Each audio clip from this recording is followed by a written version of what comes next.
Everybody, Michael Martin, thanks for being here. So let's do a little bit of a deeper dive on the whole drawdown thing. I think there are four steps to managing the drawdown. The first one would be the more macro. I'm down 4 or 5%. Now I want to kind of take daily action to cut my risk while I'm still being true to my setups and or my trading system. So the first thing I would do is if you find yourself in a drawdown, that could be depending on your risk unit, if you're trading, say, 1/2, 1%, you're down 2.5%, you have five losing trades in a row, that might be the first indication. You could also use it as a percentage from your previous max, say 10%, or 5% rather, not 10%. Then what you should do is, like, if you're trading 1/2 of 1% as your risk unit, consider cutting that in half, right? Easy enough to do. So if you were trading five contracts, trade two. If you're trading 10, trade five, whatever it might be. The key is to cut your position size because whatever your trading style is for that moment in time, it's not in sync with the market. Now, the problem is the market's the boss, right? So we have to be super careful that we don't become, bullheaded and want to, put on size in the face of the market going through some type of transition where it's not playing nice in the sandbox with whatever setup we're running. Two, you could also cut the frequency of your trades. That might mean, for those of you who have a little bit more experience, you might be trading mean reversions, you might be trading breakouts, you might be doing, weekly option things. You might have several setups. But the key is, when you're into the drawdown, is I would reduce the frequency of the trade and then isolate it to whatever your best setup is, right? Because the goal is to kind of become asymptotic with some level of capital that you're willing to lose.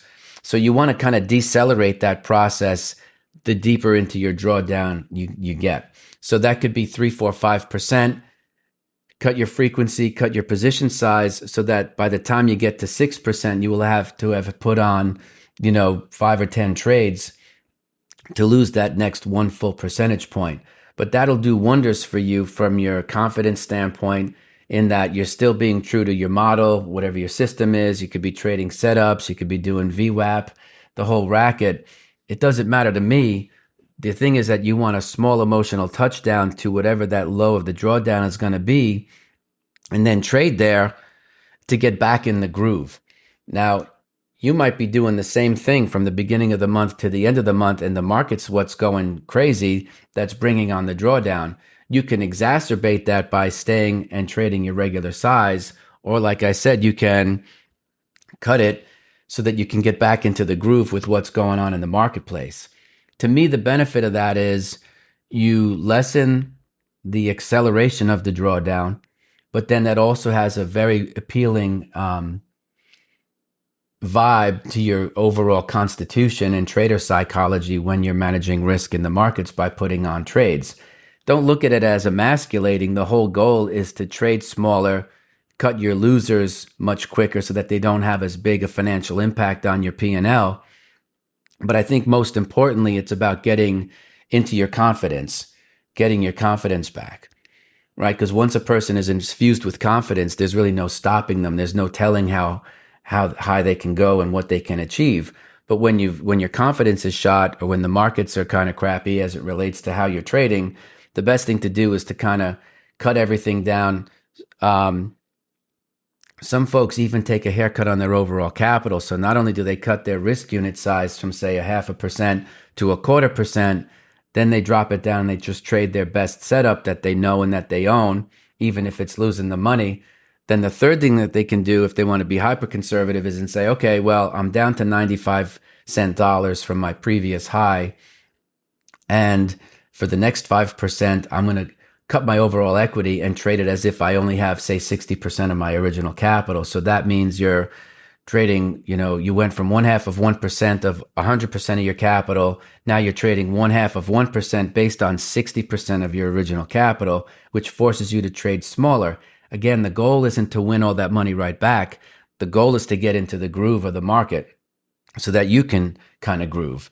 That's the most important thing as far as I can see, because then once you do that, you definitely avoid the feelings of frustration and aggravation and despondency if you find yourself over 10% down, because then, it's much more challenging for your psyche when you're doing that. And it's tough to play. Some traders are very good playing from a disadvantaged position, but I would just advise for most folks, don't get there in the first place. All right. Please like and subscribe. I'm going to put a lot of work into these shows, and they'll be available on YouTube, Spotify. I appreciate you being here. Please keep all the comments coming. And don't forget, if you want a free copy of the audiobook version of The Inner Voice Trading, you can get it over at Martin Chronicle. It's on me. Thanks for being here, folks. I'll see you tomorrow. Okay, everybody, thanks for being here. Please take a minute, like and subscribe to the show. You could also leave a comment. I don't have all the answers, so it's good to get some feedback. Also, if you would like to support the show, check out the links below. You can get the free audiobook of The Inner Voice of Trading, and also information about the course that I teach with Victor Sperandio. Thanks for being here, folks. I'll see you tomorrow.